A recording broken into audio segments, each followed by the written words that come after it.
Welcome back to the Crash Course podcast. My name is Craig Crash Collins, joined as always by Brandon Scott, otherwise known as B. Scott. Well, the wait is finally over. It is time to talk college football. Our college football preview will break things down for Purdue, IU, Notre Dame. We'll talk a little small college football as well and get into our picks for who we think is going to represent the college football playoff this season. So it's going to be fun to get into the weeds here, talk some college balls. It's finally here, B. Scott. I know. I am so excited. Week 0 got everything kicked off. We had some exciting games. Northwestern took out the might as well go ahead and crown him Big Ten runner-up, Nebraska, according to all the experts. Right. But yeah, it's great to have football, college football in particular, back. I can't wait. This is my favorite time of year. That. Oh yeah, and I saw something. I think it was on TikTok today that Scott Frost would have to win his next 50 games and still have a worse record than Bo Pelini at Nebraska. So. If that kind of tells you what's crazy is they ran Bo Pelini out of there like he was like some kind of sick individual. Like Bo Pelini got him to the Big 12 championship game, got him to the Big 10 championship game a couple times as well. Yeah. I don't know. Talk about another delusional fan base. Oh yeah, for sure. So kind of like IU basketball fans. Yeah, for sure. But yeah, we're gonna hop in, talk some college football tonight. We also want to give a quick shout out to our 3C Media Players of the Week for high school football. TJ Caldwell, 10 catches, 307 yards, and 4 touchdowns for Calumet against Gary West. And then you also had Brady Wolf, who had a defensive end out of Fishers, who had 6 tackles, had a strip sack, a couple of sacks on the night versus Pike, also 3 pass deflections. So congratulations to them. They were crowned today. So you know what? They have hopes of one day, maybe even playing someday in college, and that's where we're going to shift to. And let's go ahead and not wait any longer. Let's talk some college football. We're going to break each team down here in the state of Indiana. And we're going to start with the number 5 Notre Dame Fighting Irish.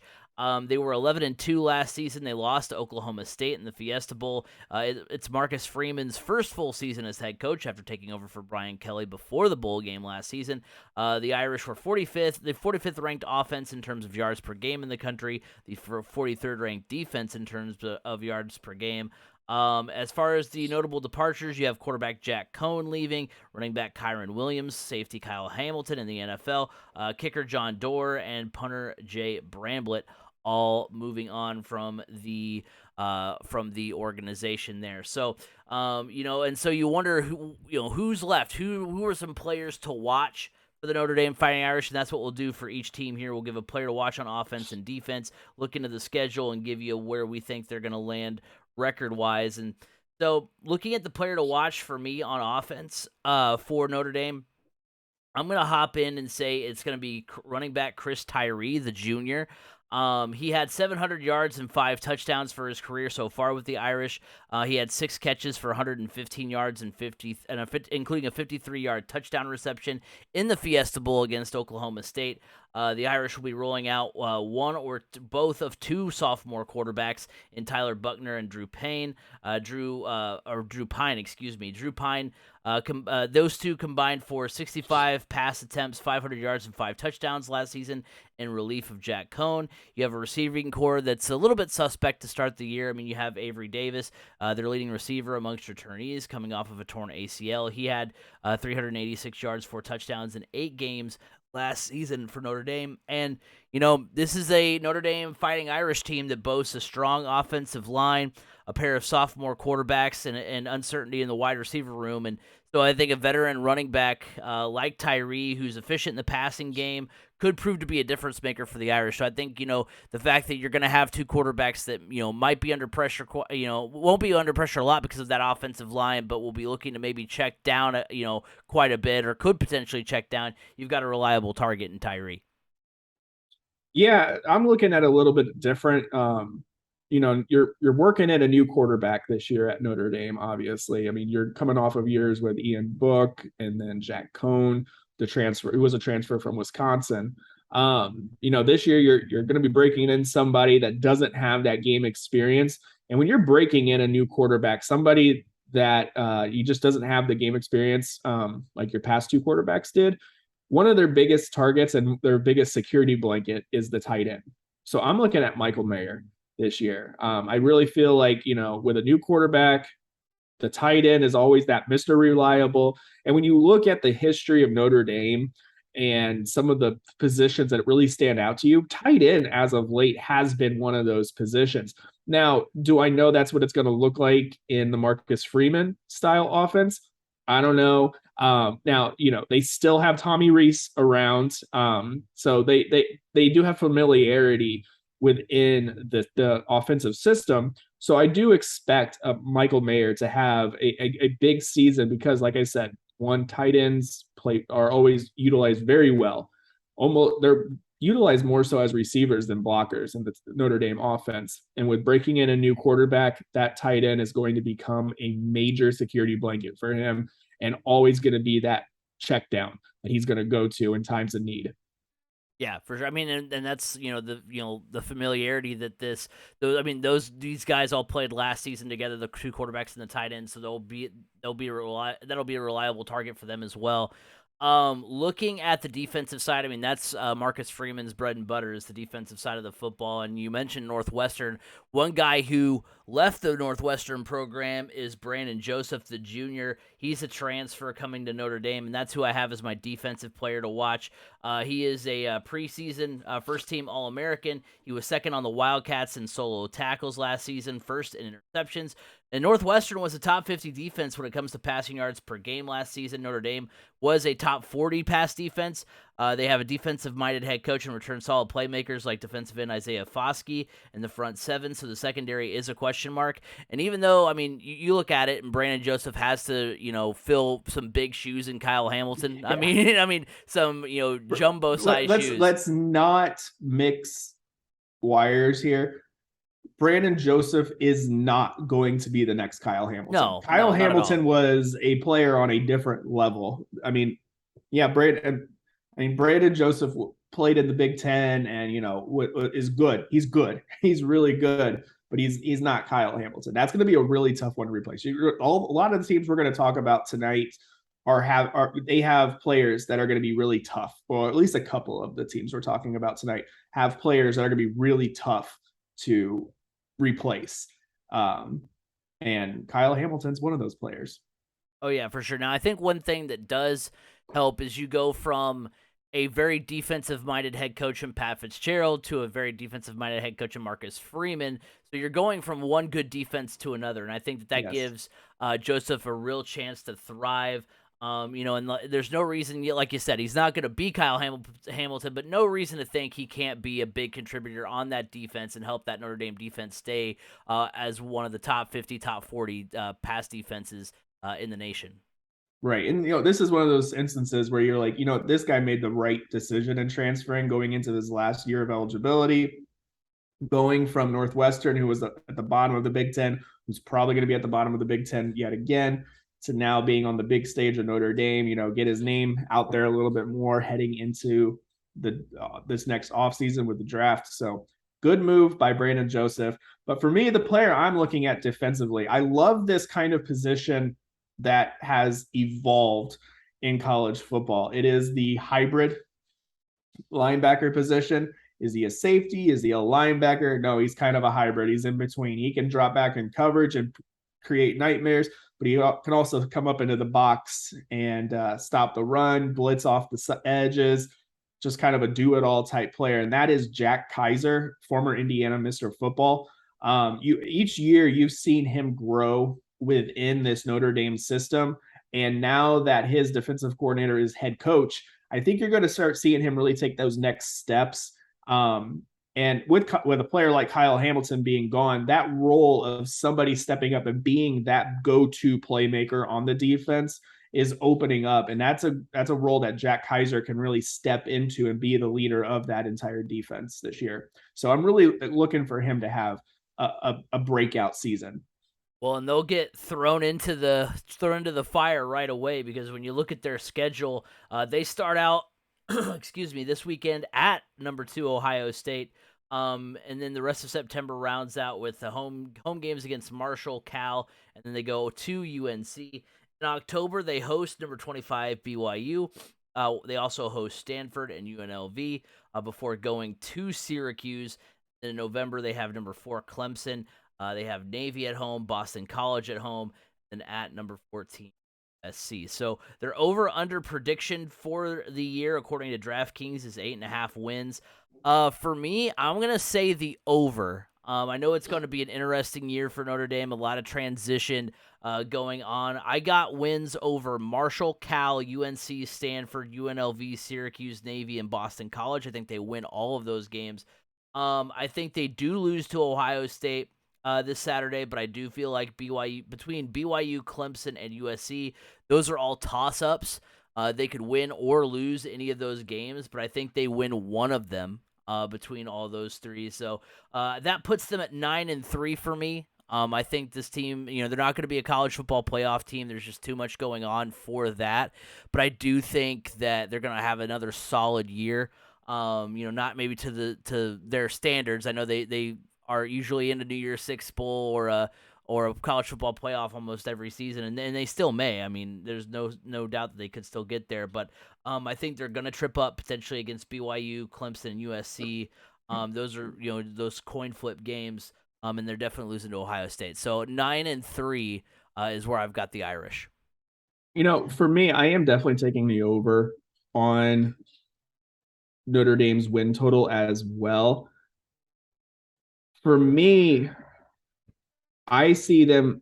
Okay, September. You're starting off the season with a loss to Ohio State. Ohio State is next level good. Notre Dame is the 5th ranked team in the country, but there's like Alabama and Ohio State and everyone else, and then there's, I think, really, then there's everyone else within the top 5 or 10, because I don't think Georgia is going to be nearly as good this year. Not at all. Clemson, I think Clemson's a little overrated. They have so many question marks at quarterback. I'm sorry, I'm not sold on their quarterback. So when I look at this Notre Dame schedule, I see them starting off September with a 3-1. I honestly do see them going undefeated in October. I'm not as high on BYU. I mean, obviously BYU is sitting there at 25. BYU will hover around the top 25 just because their schedule isn't great. So they'll pick up dirty wins. I don't know. Kind of like Notre Dame picking up wins against Marshall and UNLV and whatnot, and those types of wins. I do think Notre Dame beats Clemson, but it all depends on how the quarterback play pans out for Notre Dame, because that's a big question mark for them as well. It's quarterback play. We all know that Notre Dame's defense is going to be one of the best in the country. It's, can their offense beat another really good offensive team that has a good defense? Because we know, seriously, I look at this Clemson team, I want to say, I'm thinking of them in the past, like, oh yeah, we all know Clemson will have a good defense. Well, guess what? Brent Venables is gone. He's now the head coach at Oklahoma. So what's this defense going to look like for Clemson? So that one, to me, obviously it helps Clemson, and it also helps Notre Dame that they face off in November, because they should have a lot of these questions figured out. Hopefully, if they're this type of caliber of team, they should have those questions figured out. And then I see them beating Navy and Boston College. USC is a team that I think is going to be one of those big surprises of this season. I think Lincoln Riley's got something really going out in Southern California. So I'm going to say 10-2 for Notre Dame, but I would not be surprised at 9-3 either. You Because think 11-1? Think they could beat all no, three of BYU? Okay, I was gonna say, do you no, think they could beat all three of BYU, Clemson, and don't forget that Clemson with the same quarterback, Notre Dame with a much stronger Clemson team, Notre Dame beat them a couple years ago yeah, because that was the that game and Trevor it Lawrence had was to sit that out. quarterback. Yeah, Yeah, honestly, and then there's also a grand chance that a typical like a Notre Dame loss could creep up somewhere. If there was 2 games that I would have circled, or 3, if I'm looking at, yeah, 3 kind of, that could be interesting or upset specials yeah. at UNC, because that's going on the road. Notre Dame just doesn't go on the road very often. Just think about that. UNC, it's hard to tell what kind of team Mac Brown has in Chapel Hill. At Syracuse, yes, Syracuse. I'm even marking this one as a potential slip up for Purdue later on. Not because Syracuse is going to be sneaky good this year, because I don't think they are. I think they're kind of ready for Dino Babers to hit the bricks. But the Carrier Dome is a very tough place to go in and play in. It's very loud. And ask Louisville with Lamar Jackson Yeah. Um, and the Clemson. other Right. The other 2 that I would keep an eye on are in November. November could be a rocky month for Notre Dame, with kicking it off with Clemson and then rounding it out with USC. But Notre Dame does struggle with service academies. Navy knows how to beat Notre Dame. Now, they haven't done it here recently. And then Boston College. Boston College is one of those teams that's kind of, it could be a potentially sneaky good team this year. Not like, college football playoff good, but, could ruin somebody else's season. So there's some landmines here. And I think November is going to be a very tough month for Notre Dame. They can overcome all of it, but I think it's going to be a challenge.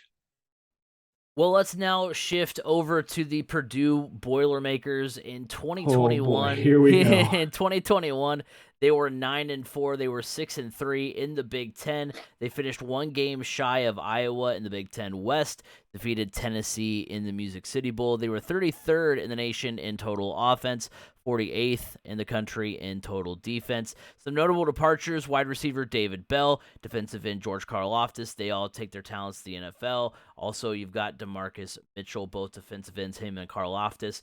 Did DeMarcus Mitchell get cut today? I don't know if he did or not. I'll have to look.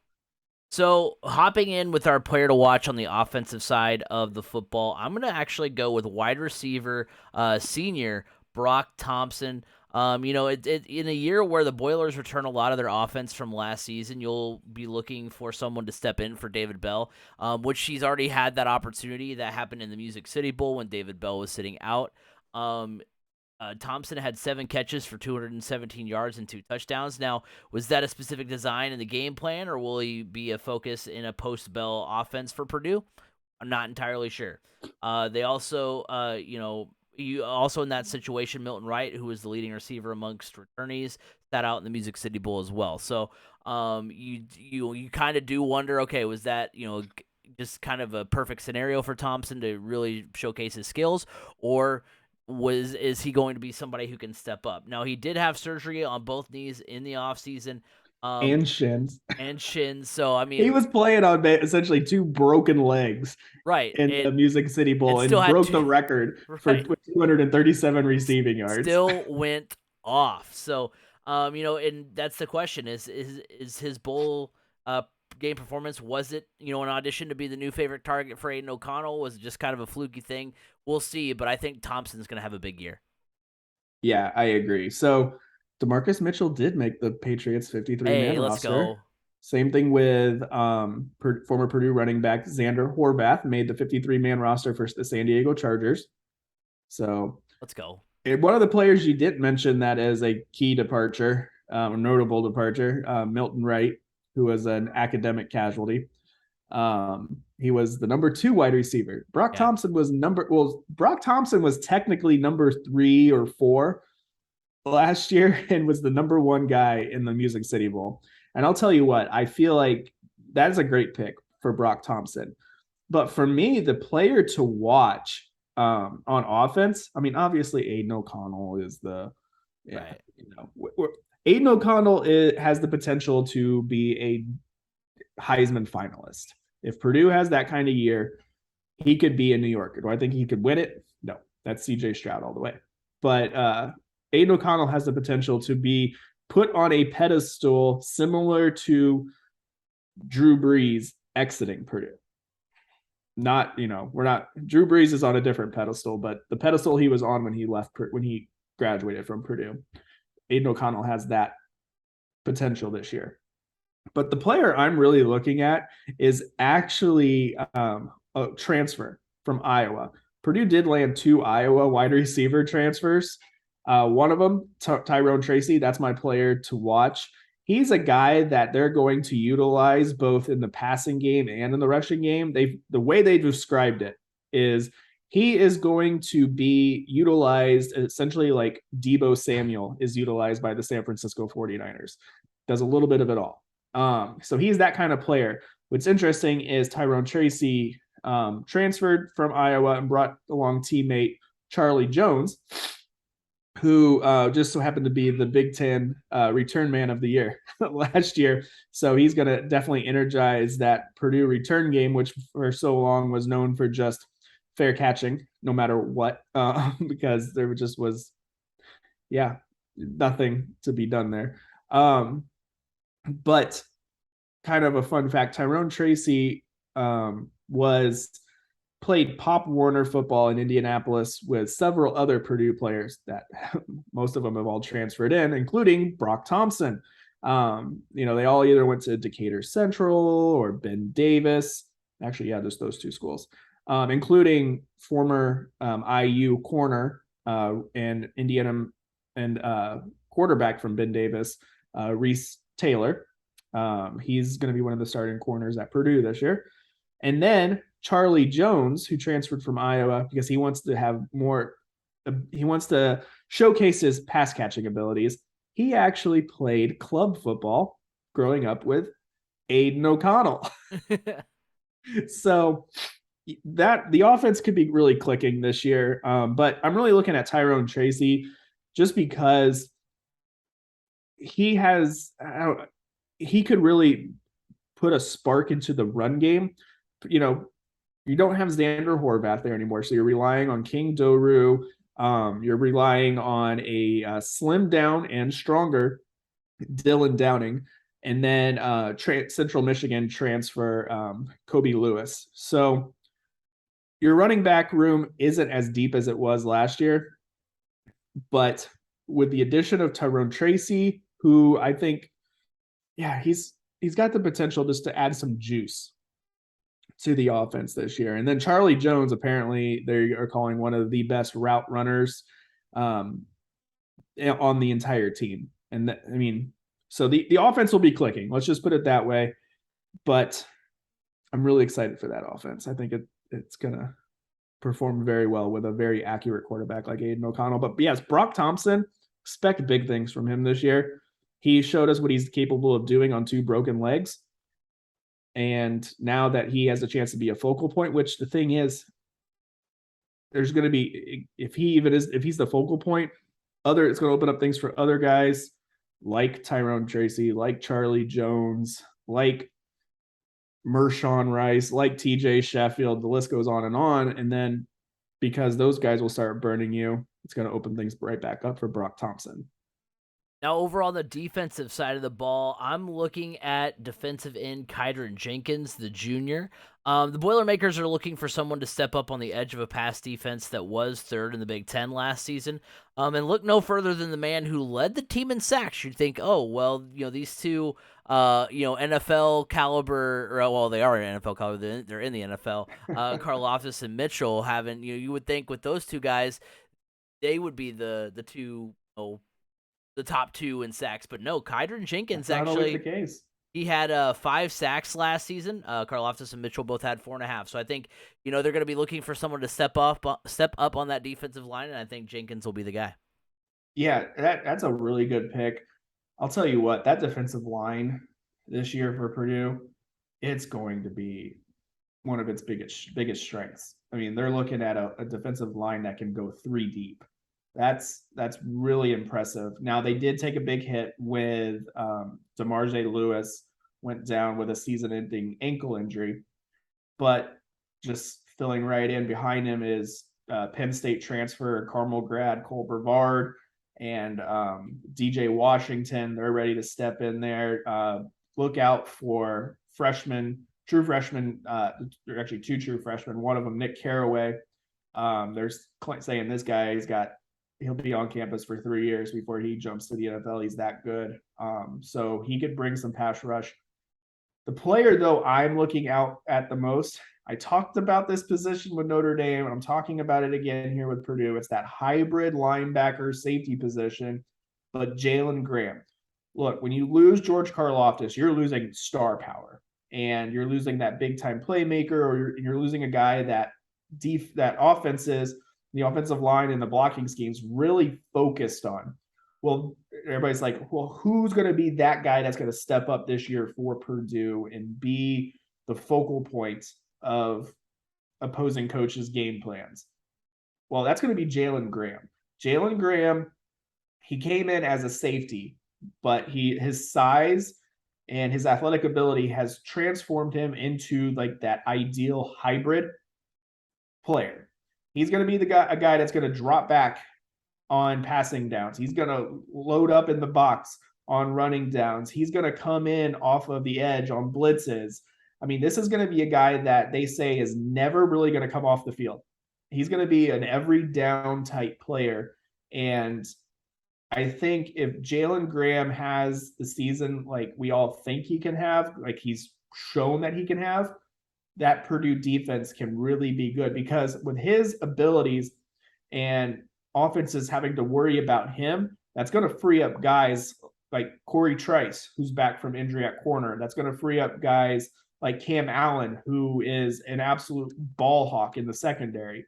So Jalen Graham is going to step into that role of the George Karlaftis, of being that leader of the team and being that focal point that the opposing coaches have to game plan for every Saturday.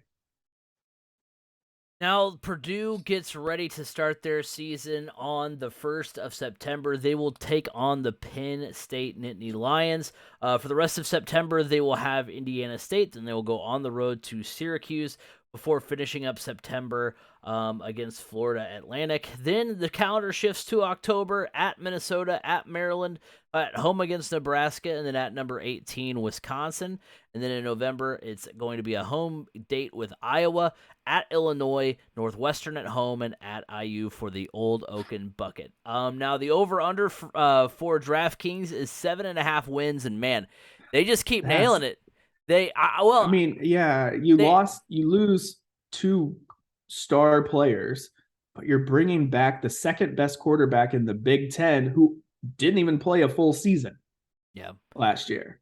I think they nailed it because, I mean, yes, there is a potential for this Purdue team to be really good this year. I think they will do good things ultimately, but you know, based on Purdue in the past, it seems like they get right up to that edge and then they come back. They get right up to that edge and they come back. So they're like, based off past Purdue seasons, I mean, I think this. I mean, I'm taking the over. I think they will win at least 8 games, but I think the fact that 8 games is the floor for this team, in my opinion, is pretty good. And then also, like, the games that I think they'll lose are games that I think, if you looked at those losses, you're like, okay, I could have told you they'd lose to that team.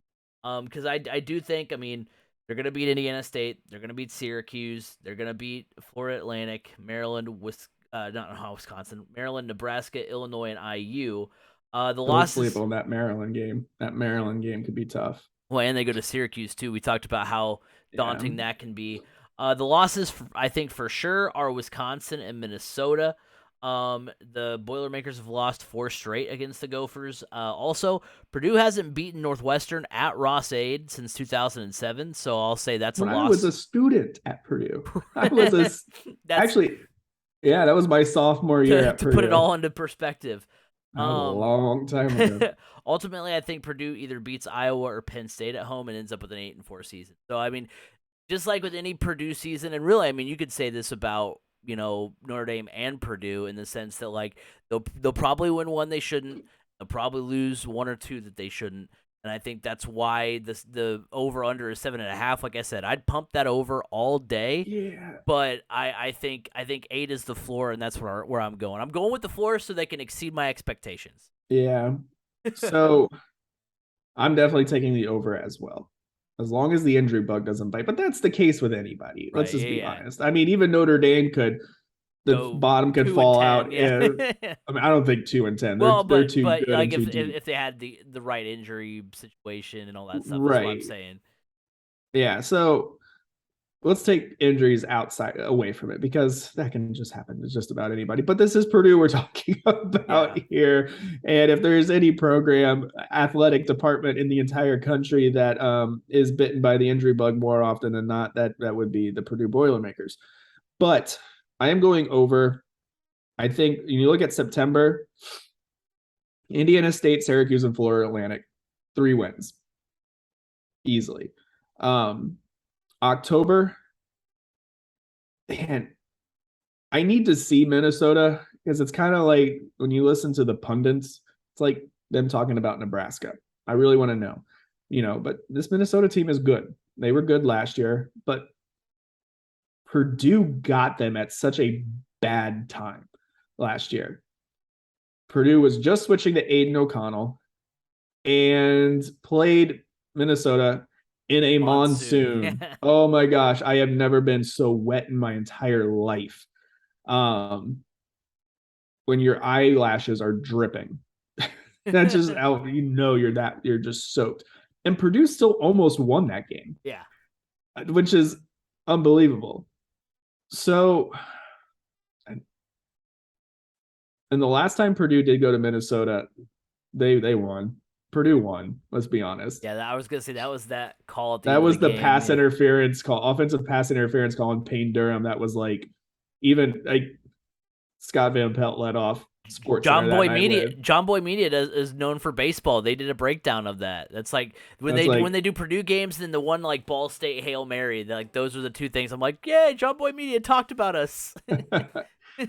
So I do think Purdue could shock Penn State Thursday night. Penn State's working in a new defensive coordinator in Manny Diaz. They lost 5 guys on the defensive line. They've lost a lot of guys on the offensive line.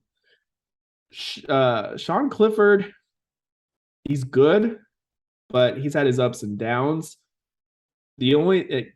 And it's 2 very contrasting styles that are going to be facing off. Like I told you off air, Penn State's going to try to run the ball a lot because that's what they're good at. Purdue's going to want to pass the ball a lot. Now, I think the it factor here, if Purdue needs to get really accurate play out of Aiden O'Connell, which he's one of the most accurate quarterbacks in Purdue history. But this Penn State secondary is really good. I mean, I don't think they're Ohio State good, but they're good. I feel like Purdue could come out, if they can come out and get an early lead and force Penn State to have to play from behind, that bodes well. Because at that point, you're going to get Penn State out of their comfort zone of just wanting to run the ball.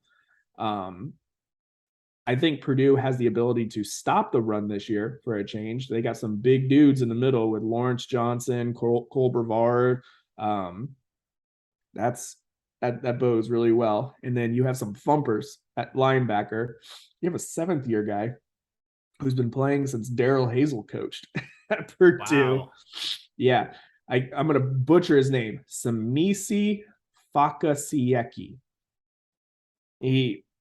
Lots of rough injuries for him, but so he's gotten like a COVID year, a normal redshirt year, and a medical waiver as well. So, but some thumpers on at the linebacker position. So I'm gonna 4-0 in September. Let's do it. right? It could happen. October, I think in October you split one of two between Minnesota and Wisconsin. And I think Both road games, though. they're both road games. I do think Purdue beats Wisconsin. Um, for me, Minnesota, they have Mohammed Ibrahim coming back at running back. He's good. I mean, outside of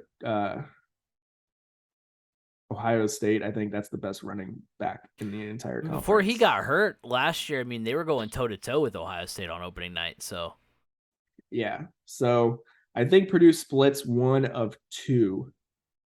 I mean, if Purdue can beat Penn State, they can still drop both Minnesota and Wisconsin and essentially go 10-2.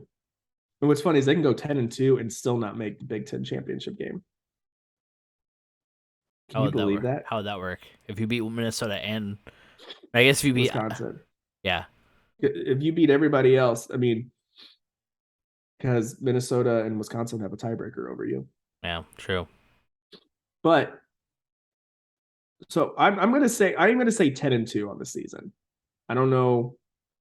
Most likely those two losses come at the hands of Minnesota and Wisconsin, but it could also very easily come at the hands of Maryland and Minnesota or Maryland and Wisconsin. Maryland's going to be a tough team just because they're going to throw the ball everywhere. That's going to be a high-powered offense. So, yeah, 10-2. I do like 8-4 as the floor, though. Yeah. I do think this is Purdue's best chance to make it to the Big Ten championship game under Jeff Brom. I agree with that. Now let's conclude or at least conclude the first half of the show with the Indiana Hoosiers. Their 2021, they were 2-10, 0-9 in the Big Ten. They were last in the Big Ten East. They were 124th in total offense in the country, 71st in total defense. Their notable departures is it'd probably be better for us to just name who's coming back, because lose quarterback Michael Penix Jr. They lose all four leading rushers, including Stephen Carr. They lose linebacker Micah McFadden, which was the heart of that defense. They lose a lot of firepower. And so when I'm looking at a player to watch, it's kind of tough for the Indiana Hoosiers. I'm going to go with, you know what, whoever starts at quarterback for the Hoosiers. And the reason why I can't name a specific person is because Coach Tom Allen said, you know what, we're not going to make that announcement until game time. So I was like, dope. That's sick. Everyone cares about this. That's, this quarterback battle that you've got going on right now. There are a lot of who's going to lead IU to a 2 or 3 win season. Right, exactly. A lot of new faces in that offense, so any improvement will come from the most important position on the field. It's between senior quarterback Jack Tuttle, who last year completed 52% of his passes for 423 yards, 2 touchdowns, and 5 picks, and then junior transfer from Mizzou, Connor Bazelak.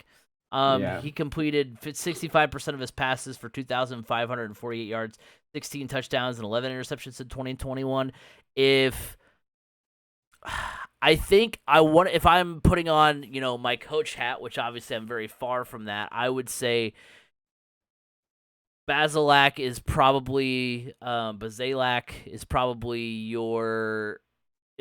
going to be it, I would imagine, because I don't know. I feel like that's the obvious choice, and so maybe to, still create some mystery, some game planning mystery going into week 1 against Illinois, you say, we don't know who it is, so they game plan for both.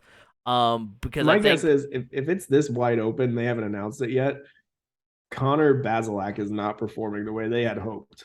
Maybe not, but I just think that, he would, from looking at the numbers at least, and of course we haven't been, at camp or anything, but, the numbers for me, and I mean, maybe it's also because he's not maybe acclimated to the system yet, maybe, that Tom Allen had. I don't know. Who knows? But I would say... I don't even know what Tom Allen's system is. I don't think anybody knows. But let's just be honest. But yeah, that's what I would guess. My vote is Connor Bazelak. But who knows? You would think. IU, and that, believe it or not, IU at the quarterback position for a while there was actually pretty decent. I mean, they were 14-7 from 2019 and 2020. They spent some time in the top 25.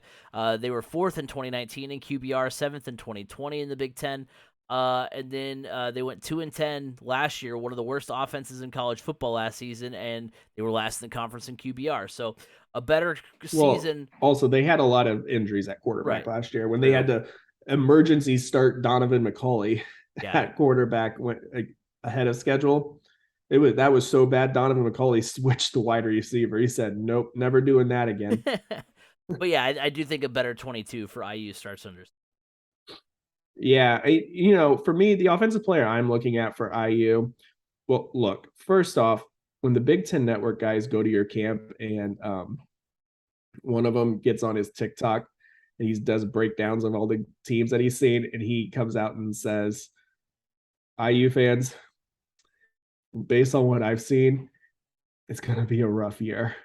Just no optimism whatsoever. No, none. I mean, he put this IU and Rutgers in the same category of, oof, yikes. Hold on. And actually Northwestern, he put Northwestern in there as well.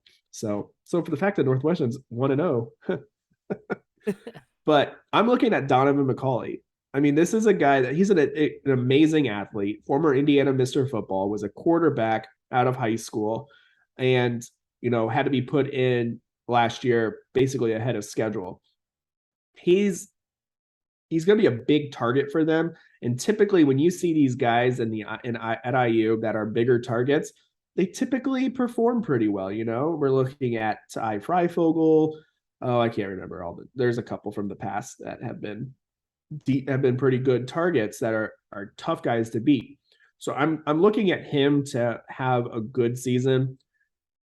I mean, a good season is relative when you're looking at the outlook for this entire team. So, but he's definitely a player to watch, because I think when you look at the ups and downs IU has had over the past year, Donovan McCauley kind of stands out as, okay, let's see how he does and how he's acclimated now to this, because for a while there it was like, man, is he even going to stick around this program? And he did. He made the move. So I'm watching him. Peyton Hendershot, I think, was another guy that was pretty. Yeah, but he was a tight end. He was a tight end. I'm looking at wide receivers. Yeah. There's another guy too that I'm like blanking on names. I'm like, I know these names, but there was one guy that played. I mean, this was a long time ago. Antoine Randall. Well, no, he was a quarterback. I know. I'm thinking he was a wide receiver. He played for the James Hardy. Yeah. I remember that. Looking at defense, I'm gonna go with linebacker senior Cam Jones. This is less about replacing Micah McFadden, more about being an anchor in the front seven.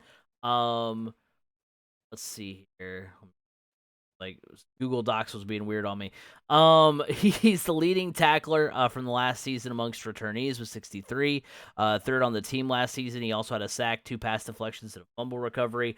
IU lost a lot of their defense. IU brought a lot of their defense for this season through the transfer portal in defensive tackle J.H. Tevis from Cal, defensive end Miles Jackson from UCLA, linebacker Bradley Jennings Jr. from Miami. They also recruited edge linebacker Dasan McCullough, who's the highest ranked member of IU's incoming class. So they've got a lot of new faces. Tom Allen's a defensive minded guy. If they want to get that defense in better shape, which can't do much worse than they were last season, they're going to need a guy like Cam Jones to step up, get these guys acclimated, be that leader, that veteran leader on that defense.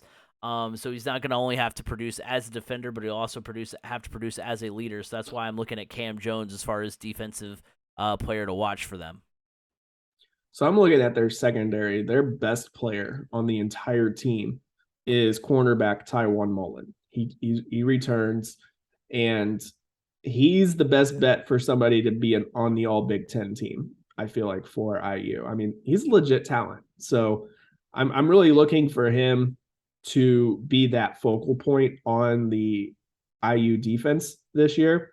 It's really tough though if your defensive leader is in the secondary because he can be so far wide out or deep, and it's a little difficult, especially if it's a corner.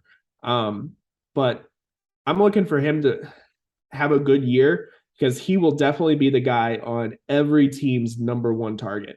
And with the division that IU plays in, you're going to see him on Jackson Smith and Jigba. You're going to see him on whether it be Brock Thompson or whoever is the number one wideout for Purdue at that time. So his name's going to be called a lot. Or actually, if you're an IU fan, you are hoping his name is not called a lot. Because if you're not hearing his name on a broadcast, that means he's doing his job really well. So I'm keeping an eye on him. Now, looking at their schedule, they open up on Friday with a game against Illinois. They then host Idaho and Western Kentucky before they end September at number 23 Cincinnati. In October, they're at Nebraska. They will then host number 8 Michigan. They host Maryland, and then they go to Rutgers. And then in November, they've got Penn State at home. They'll be at number 2 Ohio State, at number 15 Michigan State, and then they will finish the season with Purdue for the Old Oaken Bucket. So their over-under record prediction for DraftKings is 4 wins. And it's just a flat 4 wins. They don't give you the half. They don't do anything like that. And I am going with the under. I could see the Hoosiers starting 3-0 and then losing 9 straight. Realistically, they beat Idaho, they beat Western Kentucky, but lose to Illinois. That's how I have it going. But they could theoretically start 3-0. They do lose their games versus ranked opponents. They lose to Cincy, Michigan, Ohio State, and Michigan State. I have them losing to Penn State and Purdue as well. Their big toss-ups are at Nebraska, Maryland, and at Rutgers. I think that they could win one of those games. So I'm gonna go 3-9 for the Hoosiers. I think it's kind of like like you could say that for any team as far as like you're gonna win one you shouldn't, you're gonna lose one you shouldn't. So yeah, I think they'll win one of those games that I think they could potentially lose, and then they're going to win one, or they're going to lose one I think they could win. So I got them. I think 3-9 for the Hoosiers is a safe bet. It's technically an improvement from last season. I think they go 3-9 on the season. Yeah, I'm taking the under as well. When I look at their schedule, I do believe they start off 0-1. Illinois is a much improved team. Brett Bielema has the Illini pointed in the right direction finally, which is more than you can say about IU. I don't think they're pointed in the right direction. I think they're trying to find that direction still. Idaho, yeah, they get a win there. Western Kentucky could be interesting. It depends on how IU has meshed together, especially at the quarterback position. I mean, Western Kentucky, who knows there? I'm going to say that's a win. Cincinnati, no, that's a loss. Nebraska, who knows with that one? You're right. That's a toss-up one. I'm going to say it's a loss. Nebraska, I think Nebraska is better than the team that lost to Northwestern. Michigan, it's a loss. Maryland, I'm going to say that's a loss. Rutgers is a win. I think they are better than Rutgers, at least defensively. Penn State is a loss. Ohio State's a loss. Michigan State's a loss. And Purdue's a loss. So I have them 3-9 as well. Yeah, but I would not be surprised to see 2-10. Yeah. I would not, honestly, I could honestly see them going over in the Big Ten as well. Yeah. So I think you're going to say 0-12. I was like picking the Idaho Vandals to get the win. No. Hey, you never know. They have enough talent, especially defensively. They got talent defensively, which is good because Tom Allen is a defensive-minded coach, I guess. I don't know. I think from what you're hearing is that a lot of the IU faithful are also getting kind of sick and tired of the Tom Allen shtick of Leo. And then he boots players from the team because he just doesn't want them around anymore, not because they were bad. And then they go to like Purdue and play really well. Right. So it's like, oh, love everyone or whatever that is, whatever Leo means. Yeah, I think they're getting a little tired of it. And I think if push comes to shove and they end up letting Tom Allen go at the end of the year, they need to go hire somebody that's not a high school football coach. True. So now before we wrap up the show, let's go ahead and talk about our friends of the show. First of all, from Anchor, the Crash Course podcast is brought to you by Anchor. Looking to start a podcast but don't know where to start? Look no further than Anchor.fm. Anchor allows you to record and edit your podcast right from your computer or mobile device, and will distribute it to other sites such as Apple Podcasts, Google Podcasts, and Spotify. On a budget, not only is Anchor completely free of charge, but will allow you to make money from your podcast with no minimum listenership. Download the free Anchor app or go to Anchor.fm to get started. Anchor, it's everything you need in a podcast in one place. Also, the Crash Course podcast is brought to you by Eat Lunch and Board Game, heard weekly on Apple Podcasts, Google Podcasts, Spotify, and wherever podcasts can be heard.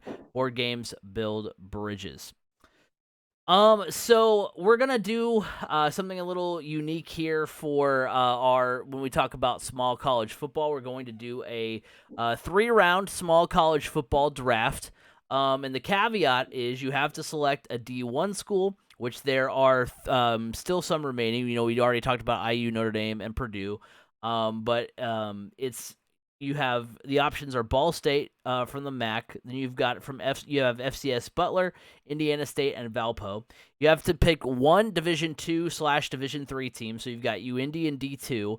Then you've got Anderson, DePaul, Franklin, Hanover, Manchester, Rose-Hulman, and Trine and Wabash, rounding out D3. And then you have to choose one NAIA school: Indiana Wesleyan, Marion, St. Francis, and Taylor. So, B. Scott, I will let you go ahead and go first. You've got the first pick in the draft. Who are you taking? Well, I'm going to go ahead and this is a tough one. I think I am going to go with I'm going to take my NAIA school first, and I am going with Marion. Marion's the number 1 overall pick. Yeah, I think that's a good choice. I mean, that's a team that's, I think, ranked in the top 5, and if not, they're right on the fringe of the top 5 in the NAIA. I mean, Indiana is an NAIA football hotbed. I know. I mean, 3 of those 4 are really good, right. And I mean, probably could give some of these low-end D1 schools in Indiana a good run for their money. For sure. So with that, you can't take another NAIA school, so I am gonna go ahead and take what I thought you're gonna go with is the 1-1 on the board. I'm gonna go with my alma mater, Ball State. Take them off the board. They are picked to finish last in the MAC West. Shout out to the one guy. They lost a lot. Yeah, they did lose a lot, including quarterback Drew Plitt. They do bring back, some solid talent on the offensive side. You got Carson Steele back. You've got, who else are they bringing back this year? Carson Steele. Yeah. Somebody let's see. Who's not a friend of the show. He's all right. He's okay. Let's see. They bring back Johannes Tyler. They bring back Jason Jackson on the offensive side. Brayton Martin, Clayton Cole. So they've got some solid talent coming back. They are going to struggle, I think, most of the year, but I also think they're going to end up being better than Butler, Indiana State, and Valpo. So I'm going to take Ball State with my first pick. So my second pick, I'm actually going to take Indiana State. So Indiana State's kind of had a rough offseason here recently with losing 2 of their players in a tragic car accident. I hate picking them for that reason, but I'm picking them because I feel like they're going to play with a little bit of a chip on their shoulder. I've always said if you give a team a purpose other than just winning a game because, you're playing the game and you want to win, if you give them something to play for or somebody to play for, that makes the team a little bit more dangerous. I've always said that. I feel like teams they play above the expectations of them when those types of that type of encouragement, or I don't know the best way to describe it is placed on them. But I have a feeling Indiana State, now, are they going to be one of the best FCS teams in the country? No, they're not. but I think they're going to play above the expectations the experts have for this team this year. So Indiana State is my second pick. I see. I know who I should take, and I know who you're probably going to take with your final pick when you have school. I'm going to go ahead and take my D2, D3 school now, and I'm going to go. We're going to go with an all Collins family alma mater Oh, I know podcast where you're here. going. DePaul, the Yeah. Tigers. They're just right on the fringe of the top 25. They received 6 votes. There was a time a few years ago, it felt like that there were several. D3 is kind of used to be what NAIA is now, as far as like you had, as far as top 25 teams, you had like Hanover had a good year, DePaul, Wabash. They used to all be in that top 25 and in contention. Now, I mean, Rose Holman received votes and DePaul received votes. Those are the only two. But I think DePaul's going to have a good year this year, and that's who I'm going to go with. So I'm going with DePaul, the Tigers. They're going to have a good year. They're going to claw into the top 25, no pun intended, and have a good season. And this is a tough one. We were talking wrestling. Wabash all day. Wabash would have been my number one pick. I mean, that's like one of the best D3 wrestling programs in the entire country. But we're not. We're talking football. So, man, I'm gonna go UIndy here. I thought you were UIndy is never like national contender, but they know also how to ruin a national contender season. They always have a really good run game, and they recruit. So I'll tell you what, all the great job on first off, I'm going to get up a little off topic here, but great job on all of these smaller schools and how well they recruit the state of Indiana. Like a lot of these schools will go out there and find hidden talents in the state of Indiana and turn them into something. Like Marion takes players you've never heard of from your local high school, and then they win a national championship with them in the NAIA. It's like, what? Okay. Ball State, I mean, it's a very heavy state of Indiana recruiting. So it shows that the state of Indiana isn't just basketball. It's becoming a football hotbed as well. But UIndy has always been that. They're those guys that they'll go out and they'll grab local guys that are fringe D1, like, FCS level D1, and get quite a bit out of them. However, they can never seem to quite get over the hump when it comes to being a national contender. They'll work their way up there. They'll look like they're going to have a really historical season, and then the floor comes out. Something happens. I don't know what it is, but I'm going with UIndy just because they've been consistently there. So I feel like I'm pretty confident with the 3 teams I've taken. Yeah, I did forget to mention that the reason why it's the all alma mater team for me is because Mama Collins went to DePaul. I didn't throw that out there.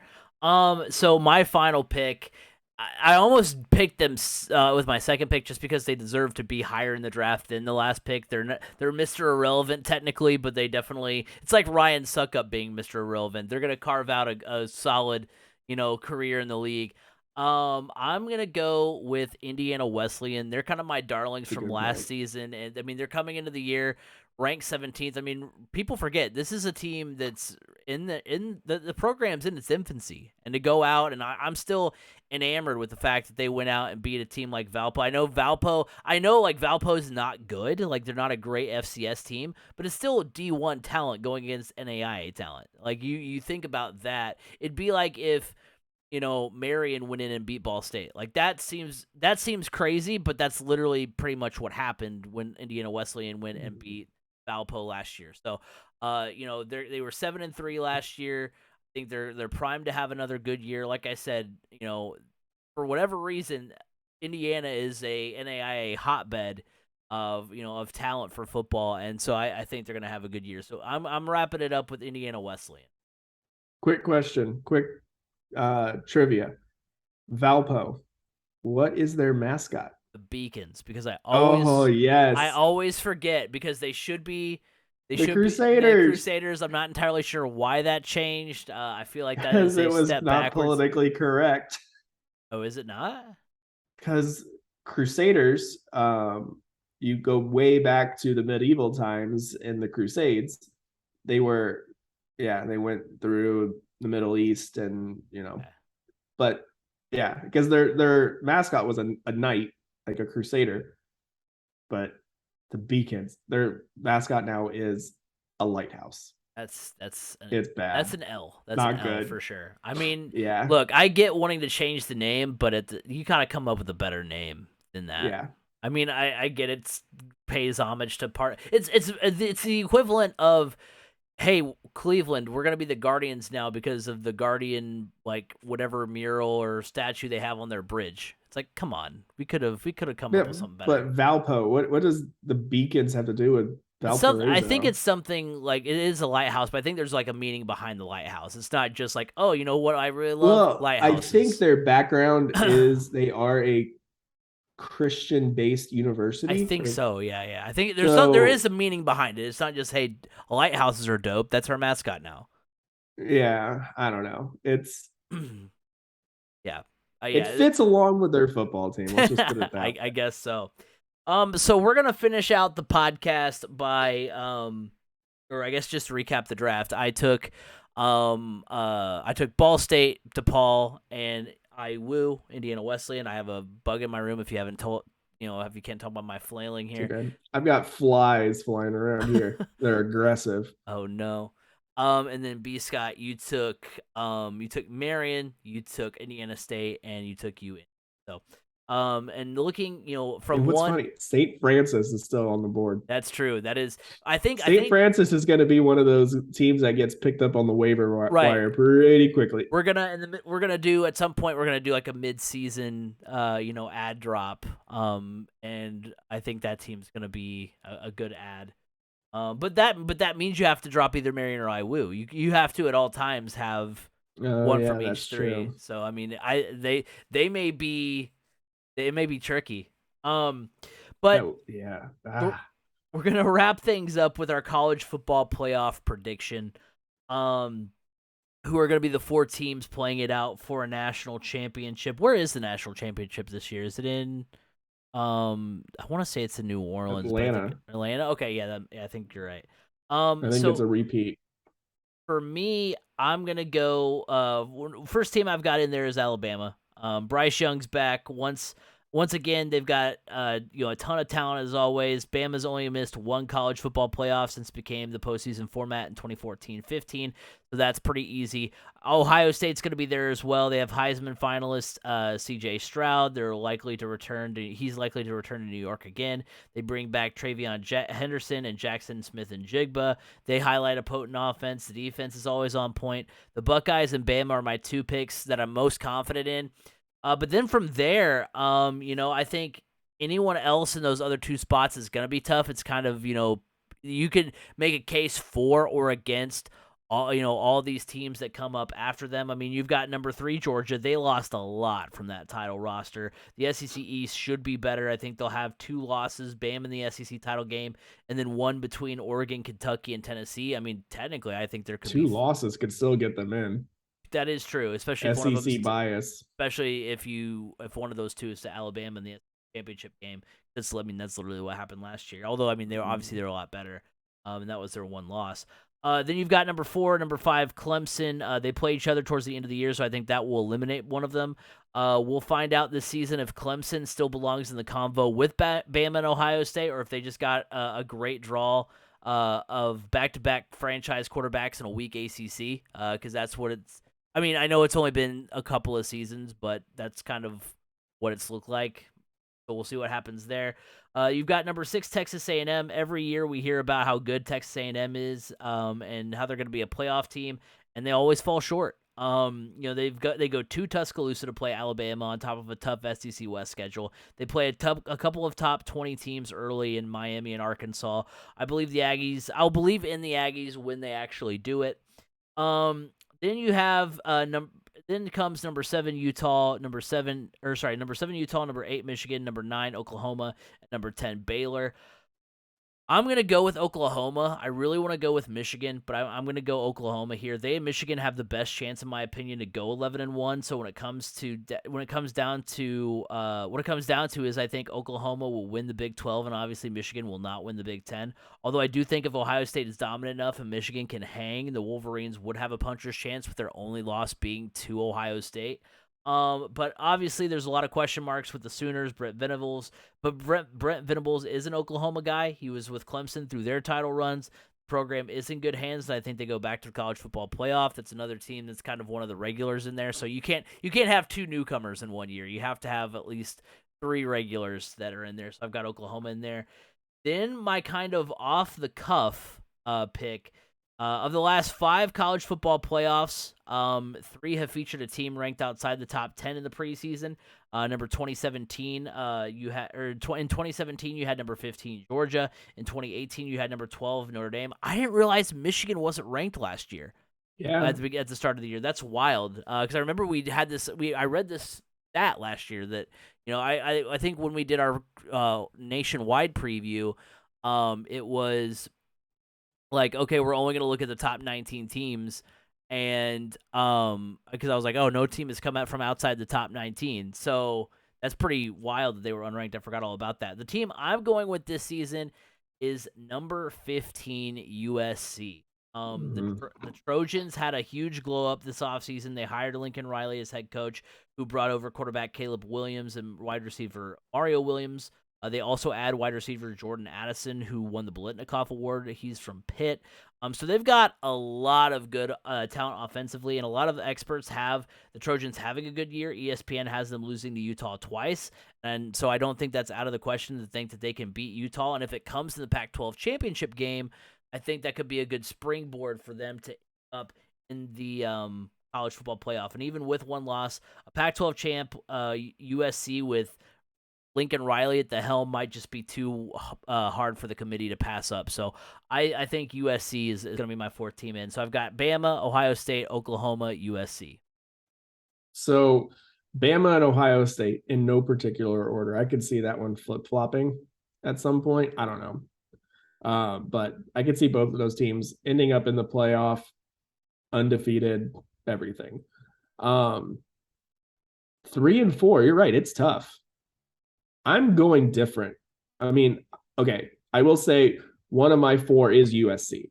I think USC is going to be a very tough team, and coming through the Pac-12 or Pac-10, whatever you want to call it now, is beneficial to them, mostly because Utah is ranked up there so high. Oregon is up there as well. So there's some credibility to their conference schedule, at least. It's not just one team having a cakewalk. So the third, my last team to get in, like I said, none of this is not in any particular order. Alabama and Ohio State are 1 and 2, 3 and 4 are in no particular order. So USC is one of my teams then. And my other team, I'm going with Baylor. I feel like Baylor, I'm not 100% sold on Oklahoma. They lost a lot. When you lose your starting quarterback and one of your star wide receivers and your head coach, that's a lot. Yes, Brent Venables is a good coach. I mean, he doesn't have head coaching experience. So let's see what he can do. Texas is going to be improved this year. Steve Sarkisian's got that team in a better position than they have been. I mean, the quarterback play is going to be outstanding for Texas this year. With Quinn Ewers as the starter going into the season. I feel like Baylor just has the consistency. They were really good last year. I mean, unless Texas A&M comes out of nowhere, well, I mean, they're sitting at 6 in the preseason poll. But if Texas A&M performs up to the way everybody predicts them to perform, then Texas A&M can get in easily, because it's getting 2 SEC teams in. We know it's not hard. It's not hard. Although I will say it's happened twice now in the college football playoff, and it happened like far apart. So we haven't seen it in back-to-back years. Like it was Well, actually, it was the 2 times Alabama and Georgia played in the title game because it was 2018 and then 2022. So there was a 4-year gap between those 2 teams playing. But so it's not like it happens all the time, but it doesn't mean it can't. But I'm just saying that it would be unprecedented for them to do it back-to-back years. The likelihood of 2 SEC teams from the same division. And I think that we've seen it before because Ohio State made it the year that Penn State and Wisconsin played in the Big Ten championship game. Because Ohio State and Penn State were both 11-1. Penn State, or no, maybe Penn State. I think Penn State was 11-2. They had like a non-conference loss or something, or 10-2. But they had beaten Ohio State, and Ohio State only had 1 loss, but it was 2. But that wasn't 2 Big Ten teams from the same division making it to the playoff. No, but that's what I'm saying is that like it's hard. What I was saying is it's tough when you lose, when you don't play. It's not unprecedented for a team that didn't win their division to make it in, but I don't think it will happen. Is all I'm saying. Yeah. With this. And another team I'm looking at is Oklahoma State, but they always seem to be right there. I mean, last year, all they really had to do was win the Big 12 title game, and they were in, and they couldn't. They lost that. So Oklahoma State's my Texas A&M. Until they can prove me wrong otherwise, I can't pick them. So I'm going, my 4 are Alabama, Ohio State, USC, and Baylor. Alrighty, well, that will do it for this week's edition of the Crash Course Podcast. Thank you guys all for tuning in. Remember, you can like us on Facebook, 3C Media. Go follow us on Twitter at 3C Media Sports. Go support the YouTube and TikTok on YouTube. We're at 88 subscribers, just 12 away from 100. So if you're watching this on YouTube, go ahead, hit the like button, ring the bell, hit subscribe, do all that stuff. If you're listening on the podcast apps, go over there as well. TikTok, we're over 2K now. You guys are just absolutely killing it. So thank you guys all for the support over there at 3C Media over on TikTok. And then remember, you can listen to us every week on Apple Podcasts, Google Podcasts, Spotify. Wherever podcasts can be heard, you can hear the Crash Course Podcast. You can find me at Crash Course FM on Twitter. B. Scott, where can they find you? You can find me on Twitter at Brandon_Scott87. We've got one more football preview left to go this year, and that, of course, is the preview for the Indianapolis Colts. We'll be breaking down everything on that side of things. But until next week, have a good one, everybody.